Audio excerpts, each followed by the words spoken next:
हिंदू धर्म के 16 संस्कारों में एक है विवाह संस्कार। इस संस्कार का एक नियम ये है कि जब वर वधू विवाह मंडप में आते हैं तब पुरोहित ईश्वर को साक्षी मानकर वर वधू का विवाह संपन्न करवाते हैं। लेकिन विवाह तब तक संपन्न नहीं माना जाता है जब तक कि वर वधू अग्नि के सामने 7 फेरे लेकर 7 वचन निभाने का वाद न कर लें। लेकिन क्या आपके मन में यह सवाल नहीं उठता कि विवाह के समय अग्नि के ही चारों ओर फेरे क्यों लगाए जाते हैं? अग्नि के बदले किसी और चीज को साक्षी मानकर क्यों फेरे नहीं लिए जाते हैं?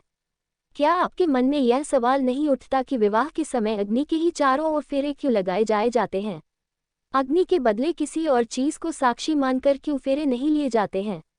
अग्नि को वेदों और शास्त्रों में प्रमुख देवता के रूप में स्थान मिला है। अग्नि को विष्णु का स्वरूप माना गया है। शास्त्रों में कहा गया है कि अग्नि में सभी देवताओं की आत्मा बसती है, इसलिए अग्नि में हवन करने से हवन में डाली गई सामग्रियों का अंश सभी देवताओं तक पहुंच जाता है। अग्नि के चारों तरफ फेरे लगाकर 7 वचन लेने से यह माना जाता है कि वर वधू ने सभी देवताओं को साक्षी मानकर एक दूसरे को अपना जीवन साथी स्वीकार किया है और विवाह की जिम्मेदारियों को निभाने का वचन लिया है। अग्नि के सामने फेरे लेना का तीसरा कारण ये भी है कि अग्नि को अशुद्धियों को दूर करके पवित्र करने वाला माना गया है।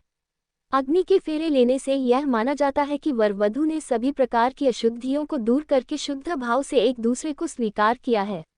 अग्नि के सामने 7 वचन के साथ फेरे लेने का तीसरा कारण यह है कि वर वधू ने अग्नि में मौजूद देवताओं को उपस्थित मानकर एक दूसरे को जीवन साथी स्वीकार किया है। अगर वह अपने वैवाहिक जीवन के धर्म का पालन नहीं करते हैं तो अग्नि ही उन्हें दंड देगी।